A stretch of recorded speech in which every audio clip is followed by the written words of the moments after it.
साधकों, एक बार महात्मा बुद्ध ने अपने भिक्षुओं में बढ़ते विषय विकारों को देख नित्य प्रातः सामूहिक ध्यान साधना करने का नियम बना दिया। महात्मा बुद्ध ने यह अनिवार्य कर दिया कि सभी भिक्षु प्रतिदिन सुबह एक साथ एक ही स्थान पर मिलकर ध्यान करेंगे। कोई अपनी कुटिया में रहकर ध्यान नहीं करेगा, क्योंकि बुद्ध जानते थे कि जब मन बिगड़ने लगता है तो मनुष्य सुधारक यंत्रों को भी बिगड़ने का साधन बना लेता है।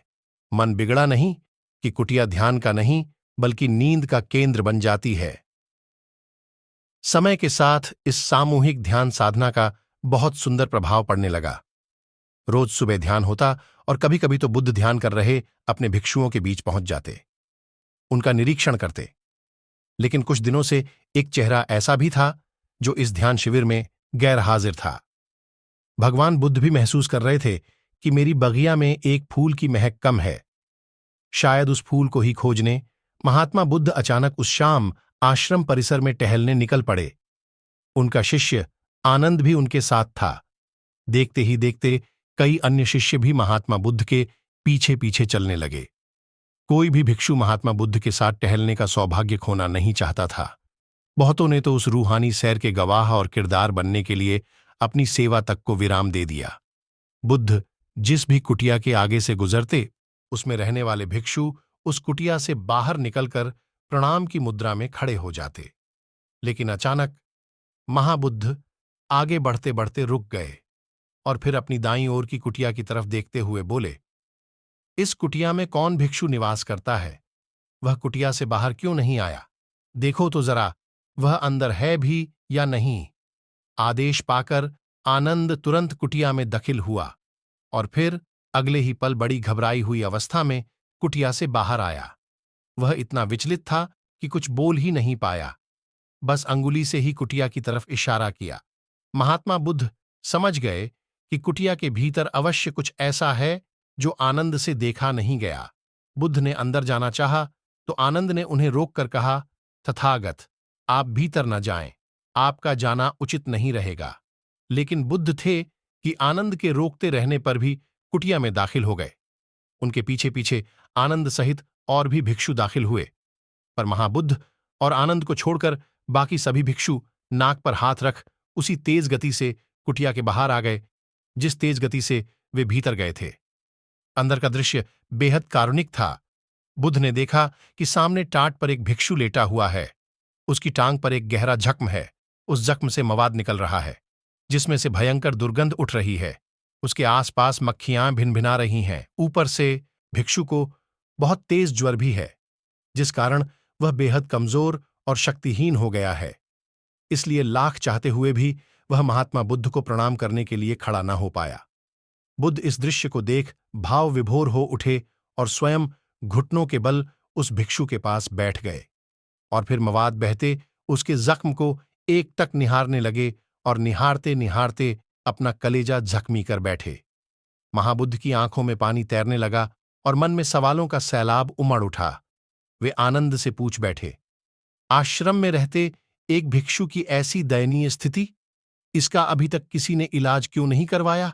इसकी देखरेख के लिए कुटिया में कोई दूसरा भिक्षु क्यों नहीं है, जबकि प्रत्येक कुटिया में 2-3 भिक्षु एक साथ रहते हैं? आखिर कहाँ हैं इसके साथी भिक्षु? उन्होंने मुझे इसकी इस स्थिति के बारे में क्यों नहीं बताया? आनंद भी इस विषय के बारे में उतना ही अनजान था जितने कि महाबुद्ध। इसलिए इन प्रश्नों का उत्तर पाने के लिए वह तुरंत कुटिया के बाहर खड़े भिक्षुओं के पास पहुंचा और लौटकर सारी कहानी महाबुद्ध के सामने रखी। वह बोला, तथागत, कुछ दिनों पहले यह भिक्षु सेवा करते हुए पेड़ से गिर गया था। पेड़ के नीचे पड़े पत्थरों की वजह से इसकी टांग में गहरी चोट आई। जैसे तैसे यह कुटिया तक पहुंचा और इसके साथी भिक्षुओं ने इसकी मलहम पट्टी कर दी, पर जख्म गहरा होने के कारण भिक्षु के लिए उठना चलना भी दुश्वार था। इसलिए इसके दोनों साथी भिक्षुओं को इसके लिए खाना पानी यहीं कुटिया में लाना पड़ता था। 2-4 दिन तो उन्होंने इसकी सेवा की, पर जख्म था कि ठीक होने की बजाय बढ़ता ही जा रहा था। जख्म से दुर्गंध भी उठने लगी थी। इसलिए इस जख्मी भिक्षु को यहां अकेला तड़पता हुआ छोड़कर इसके दोनों साथी भिक्षु इसे बिना बताए ही किसी दूसरी कुटिया में रहने लग गए। अब महाबुद्ध उस भिक्षु की ओर मुड़े और उससे बोले, हे वत्स, कम से कम तुम तो मुझे कुछ बता देते। गुरुदेव के दर्द को देख भिक्षु अपना दर्द भूल गया और बोला, आपको कुछ बताने के लिए कंठ की आवश्यकता ही कहाँ होती है, तथागत। मैं जानता था कि अगर आश्रम में रहते हुए भी मैं इन कठिन परिस्थितियों से गुजर रहा हूं, तो निसंदेह आप मेरे धैर्य, मेरी सहनशीलता की परीक्षा ले रहे हैं। मुझे पता था कि आप निसंदेह मेरी मृत्यु को इस छोटे से कष्ट में काट रहे हैं। मुझे पता था कि आप रह रहकर मुझे याद किया करते हैं। भिक्षु के इन मनोभावों को सुनकर महाबुद्ध का कृपाहस्त अनायास ही भिक्षु के सिर पर चला गया। वे ममता से उसे सहलाते हुए उस पर अपना दुलार लुटाने लगे। गुरुदेव ने स्वयं अपने हाथों से उसके जख्म से बहती मवाद को साफ किया, उस पर मलहम लगाकर पट्टी बांधी, फिर स्वयं अपने निरीक्षण में उसकी कुटिया को साफ सुथरा करवाया, उसके लिए नया बिस्तर लगवाया, उसे अपने हाथों से रोटी खिलाई। कई दिनों बाद भिक्षु को तन मन और आत्मा की खुराक मिली थी। उसे दर्द से राहत मिली थी, इसलिए वह चैन की नींद सो गया। अब महाबुद्ध कुटिया के बाहर आए। सभी शिष्य सिर झुकाए खड़े थे। उस भिक्षु के दोनों साथी भिक्षु तो महाबुद्ध के चरणों में गिर पड़े। वे क्षमा याचना करने लगे। महाबुद्ध ने भारी हृदय से कहा, आज तुम्हारे इस कृत्य से मैं व्यथित ही नहीं बल्कि शर्मिंदा भी हुआ हूं। मुझे हैरानी हो रही है कि आखिर कैसे तुम अपने गुरु भाई को यूं निसहाय छोड़ गए। बताओ, आखिर ऐसा क्या कारण था जो तुम अपने गुरु भाई की पीड़ा को नहीं समझ सके, उससे किनारा क्यों कर लिया? भिक्षु दबी सी आवाज में बोला, तथागत, हमें लगा कि उसकी सेवा करने में हमारी साधना और गुरु सेवा छूट रही है। महाबुद्ध बोले, अरे कोई लाभ नहीं ऐसी सेवा साधना का। क्या पा लोगे अमृत के कलशों से? अगर तुम्हारा एक साथी पानी की बूंद के लिए तरस रहा है तो? मैंने कभी यह नहीं चाहा कि एक असहाय को तड़पता छोड़ तुम मेरे पीछे पीछे चलो। सच कहूं तो वे लोग मेरे साथ रहकर भी मेरा साथ हासिल नहीं कर सकते, जिनके दिल में दीन दुखियों के लिए प्रेम और करुणा नहीं है।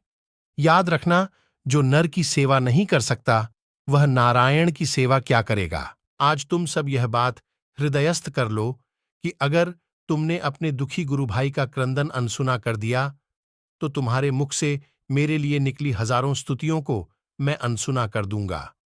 यदि मेरा ही कोई शिष्य तुम्हारे सामने दाने दाने को तरसे, तो तुम मुझे 56 प्रकार के भोग लगाकर रिझा नहीं सकते। तुम भिक्षुओं में तो एक दूसरे के लिए इतना प्रेम होना चाहिए कि यदि आंख एक भिक्षु की दुखे, तो उसकी लाली तुम्हारी आंखों में उतर आए।